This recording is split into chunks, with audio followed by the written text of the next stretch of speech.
Hannah Murray on TRE in the afternoon. Joining us on the line now is Melvyn Hayes. He has spent over 75 years delighting audiences across generations.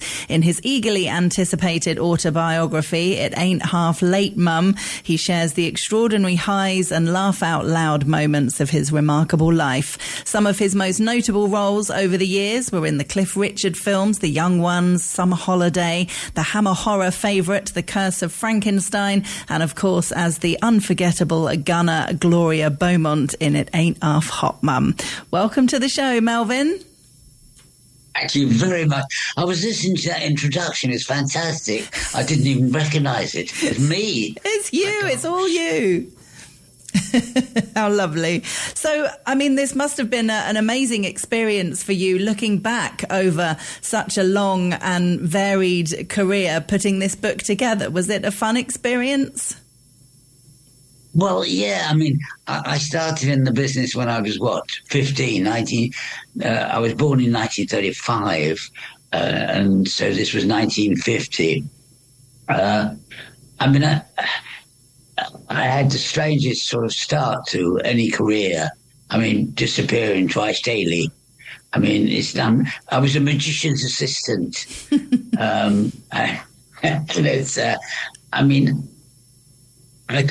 I've never had an acting lesson. I can't sing and I can't dance. I don't know but now suddenly I'm an author. I'm writing books. Well, a book, because I started that one, in 1986. So about 36 years ago. And I think that's probably my first and last. But a great fun to read. I'm sure people are telling me they're laughing and crying. I don't know why they're crying. It worries me a bit. But so it was fun to do. Have you kept a diary throughout your life? Was it easy or difficult Not to remember? Not a word. Wow, so how did you remember all this? Word. Well, it's funny. Once you start... the hardest thing is putting pen to paper. And the hardest thing really is not that. There was a famous quotation attributed to many, many authors. And the hardest thing about writing a book is pinning the seat of your trousers to a chair. Because you try and think of everything else you can do, like making a cup of tea or phoning somebody or... just doing anything. I mean, cleaning your teeth. I mean, washing the car. It's just because... it's hard for writers, real writers, because they can just turn it on and turn it off. But to me, I'd wake up in the middle of the night and I think, what a funny idea, and write it down. And then in the morning, I'd look at this piece of paper and it was all a load of rubbish. But so far... the book has been receiving lovely reviews and things from people that have read it, mainly my children, because my wife used to say to them, if you're naughty, Daddy's going to read you another chapter of his book. Oh, it's nice that it's being enjoyed by so many people and across the generations as well, which is lovely. I know. I mean, the thing is, people usually start writing, I believe, in their early teens. But to wait till to finish it in the 90s. I'm 91 now. I shouldn't boast. I don't want to be one of those people that turns out says, "Guess how old I am." You know? I mean, a man. Well, you didn't say that. You just told us, so that's all right. A man stopped me in the street the other day and he said, "Excuse me, Mr. Hayes." He said, "Do you remember making a film called Summer Holiday?" And I said, "Well, as it was nearly 70 years ago," I said, and Cliff looks younger now than he did then. I said, what is your association with it? Why? Did you just like it? And he said, "No, my grandfather," this man in the street said, "my grandfather taught Cliff Richard and you how to drive the bus for the film." No. I couldn't believe it. And he said, "My grandfather said that Cliff was wonderful. Cliff was absolutely brilliant at driving the bus. He was taken to it like a duck to water. It was absolutely wonderful." And I was waiting for him to say, "You weren't bad," or something. And he said, As for you, my grandfather said, you left a lot to be desired." Oh, no. I mean, to give a notice 70 years later. Yeah. Thank you. Amazing. I mean, there's a great story about that. I was going to ask you about driving the bus in Summer Holiday, because you were on Would I Lie to You, talking about that story, spending like half an hour learning to drive a bus with Cliff Richard, Una Stubbs and the Shadows in the back, and almost going over the cliff. Well, the point is that, can you imagine the headline? Cliff goes over cliff. It was, but no. What happened? He said to me, make sure that you don't go too near the edge. I'll wave my arm. I'll wave my right arm if you're too near the edge. He said, and I'll wave my left arm if you're too near the wall. And I thought, that was your health and safety. I mean, I could tell you stories about it, but they're all in the book. I have to tell you, my publisher said to me, she said, don't tell them too much because they want to read the book. It's all in the book. I should have called it It's All in the Book. But I didn't know how much writers are supposed to talk about them. Well, we like to hear a little bit because you want to entice people into buying the book. That's the thing. Well, so far, people have bought it. We only launched it, Thursday night, just gone 22nd January. And now it's going all over the blooming world. It's I mean, I had enough trouble sort of, reading them, let alone writing them. It's oh, that's great, though. I mean, a person that does it for a living. I mean, I didn't do it for a living. I did it because I wanted my children. I wanted my children to know what Daddy did for a living. I mean, why I was out in Outer Mongolia over Christmas and not home with them, so I was doing some terrible film or something. I mean, you suddenly realise as you get older that the time you devoted to, I mean, like nowadays, you do 3 shows a day in pantomime, as opposed to doing, 8 shows a week. Yeah. But I've decided I've had enough of pantomime. I mean, you can only make it for yourself. I mean, my kids used to say to me, but if I said they got upset because I'd take them into a show or something, and they said they want you to be in it as well. I say to them, I said, no. I mean, you're used to making yourself look like an idiot, but we don't have to do it. And he said, my son, Damien, he said to me, he said, at school, he said, the kids know that you're on the telly. So I'm the boy whose dad is on the telly. But I thought they'd be proud. Yeah. They liked the book, which was nice. I mean, I've had reviews from them. Daddy, you don't have to do it again. But So I want to ask you about the films. Obviously, we mentioned Summer Holiday, but you were in over 50 films. That's quite... I know. Yeah, that's a lot. Well, what I was amazed about is, like I say, I started in 1950, and you were being paid sort of in guineas. They paid you in guineas, which is pounds and 1 shilling. So 8 guineas would be £8, 8 shillings. And your agent would say to you, I've got your guineas, And I'm amazed, like I say, not having trained as an actor. I mean, I found myself teaching. I found myself at a drama school teaching kids. I mean, I made it up as I went along. You can either do it or you can't. I used to say to them, it's like diving into an ice-cold swimming pool. You just sort of dive in and take a chance. I mean, I was always amazed when my main thing was to try and not be me. For example, when I was filming in Liverpool in England, doing a film called Violent Playground, I met a young lady there and I said, would you like to go and see a picture? I'm in a film called The Curse of Frankenstein. And I said, it's showing locally this week. And she'd always taken me to where's the famous Beatles, the Cavern. Yeah. And I thought, well, I'll repay her back by taking her to a cinema.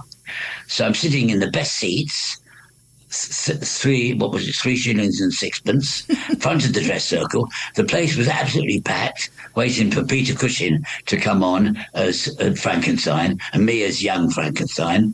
And the screen opened, and I came up on the screen, and the entire audience shouted out, and I can't say it now on the radio, "You great big silly nilly," but worse than that.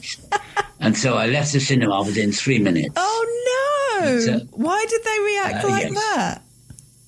Well, I had long hair, additions on the back, and I've been playing my Gloria character, but not until afterwards.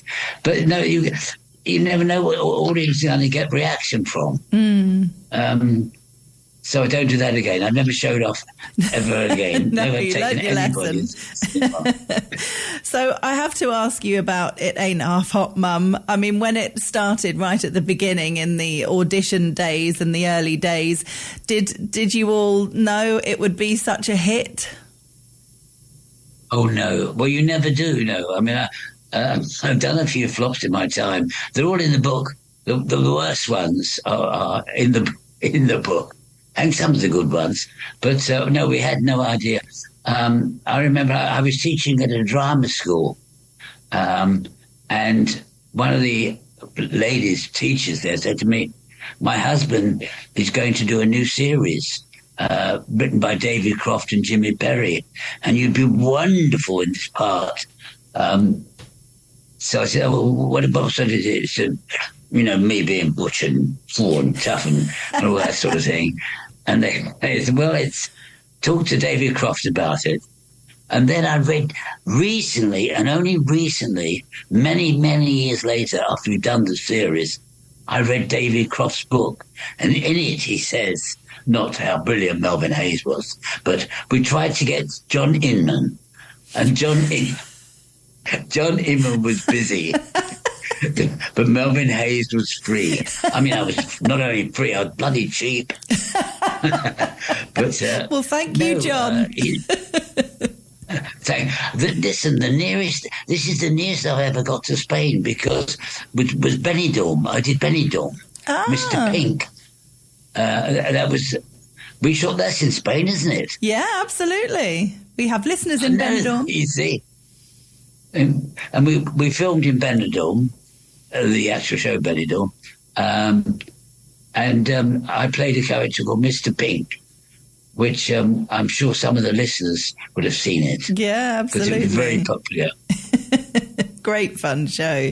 But with It Ain't Half Hot, Mum, I mean, I think it's very sad that it's not repeated, because so many of the great classics BBC sitcoms are repeated now on television, but that is one of the ones that isn't. Well, funnily enough, it has been repeated lately on a programme called That's TV. They show it in the evening, probably about midnight.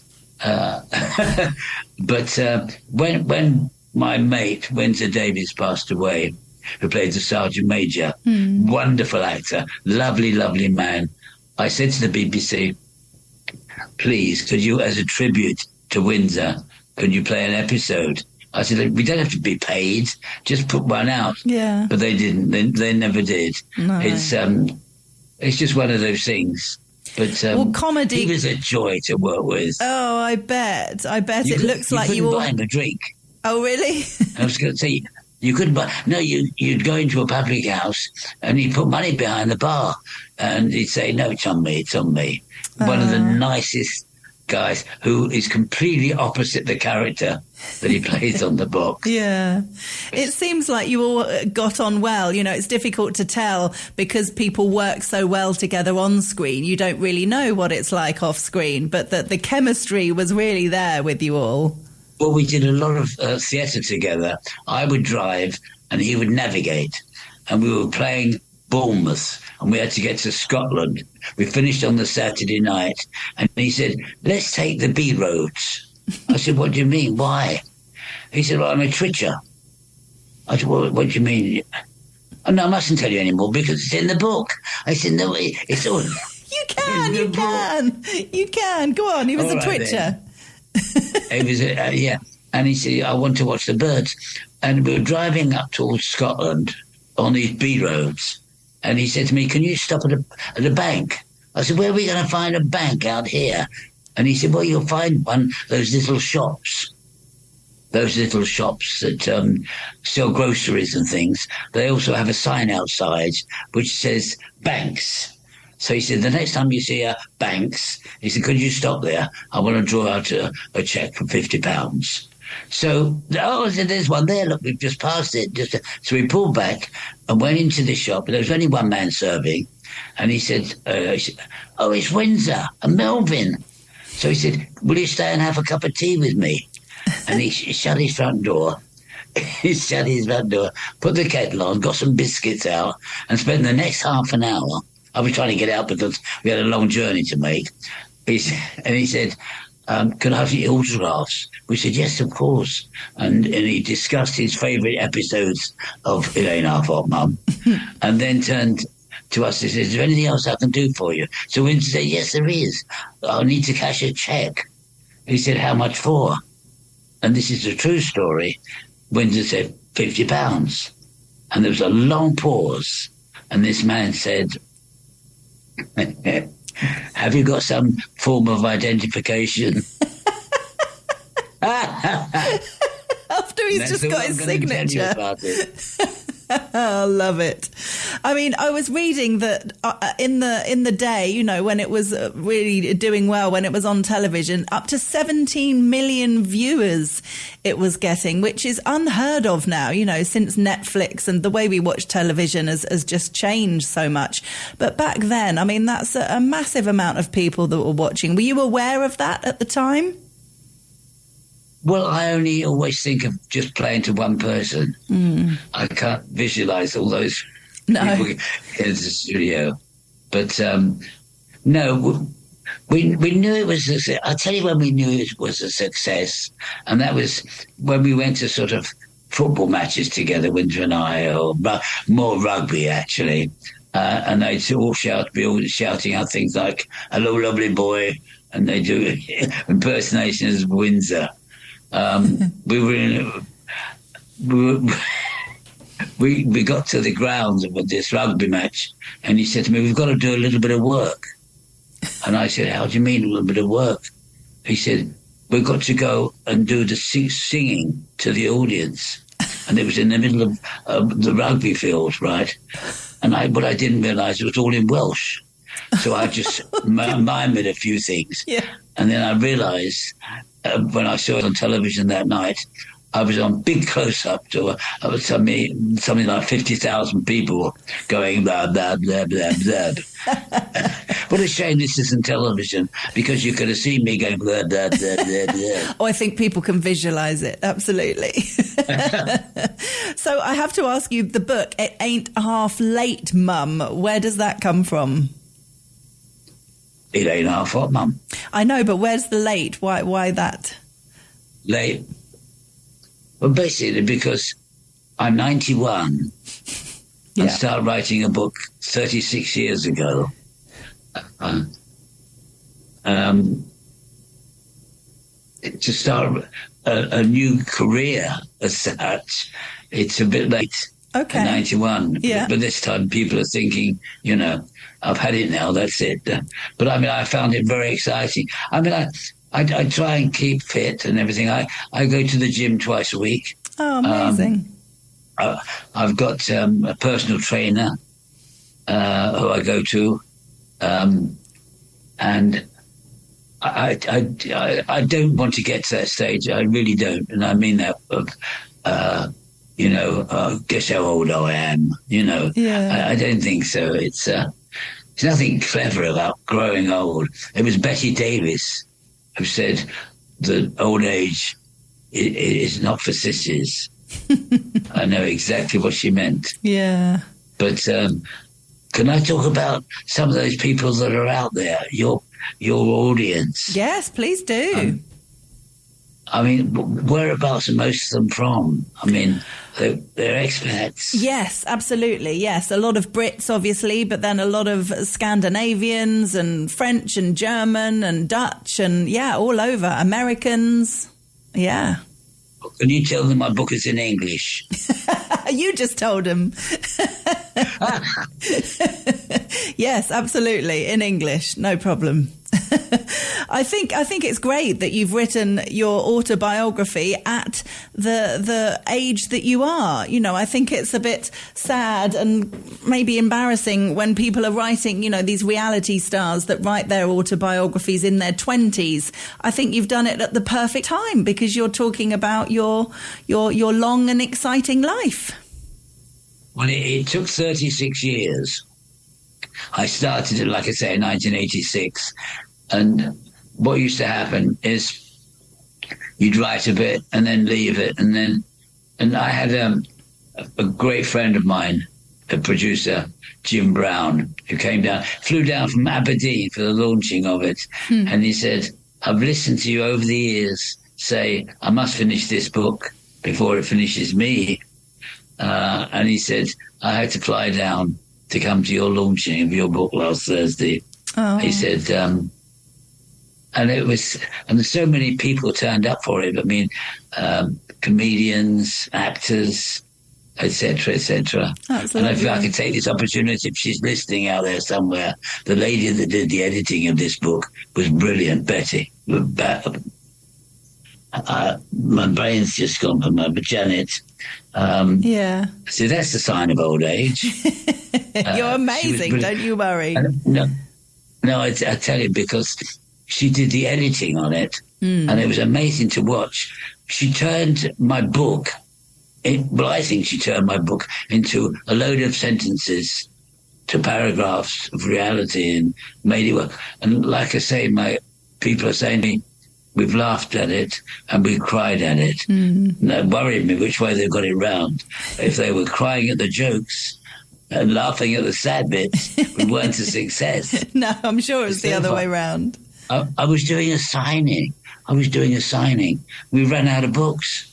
Oh, wow. It's unbelievable. That's amazing. I mean, and she said to me, don't always do that, you know. Don't always. No, for sure. Sometimes people don't turn up. Oh, so you did very well. I know. But let me thank all those that, I was going to say all those that came from Spain, but nobody came from Spain. Well, I would have done if I knew about it. Oh, well, next time, the next book I do. Exactly. Oh, there's going to be more, is there, Melvyn? Another 36 years. Wow. I mean, you'll be in the history books. Well, you already will be, to be fair. I've done a couple of tellies this last year. I did Not Going Out with Lee Mack, who put a message on the front of the book. Oh, that's saying, nice. It ain't half fun, Mum. And a lovable read. Now, just a second. I've got the book here, so what did he say? Well, I can't see a thing now. He said it's a fantastic read. I didn't pay him a lot to say that. That's good. No, it's not. And there were lots of faces turned up. Catherine Tate, Sue Pollard, Vicky Michelle. Oh, and people from EastEnders. Oh, it was, lovely. I hope I'm bringing back some memories of people in your country. Yeah, for sure. Your country. Our country. Absolutely. I think people are going to love the book. It's called It Ain't Half Late, Mum, and it's available on all the usual outlets where people buy their books from, either online or their local bookshop. And it's by Melvyn Hayes, who we've been chatting with today. Melvyn, thank you so much for joining us on Talk Radio Europe. Thank you so much for inviting me. Thank you. Take care. Bye-bye. Bye-bye.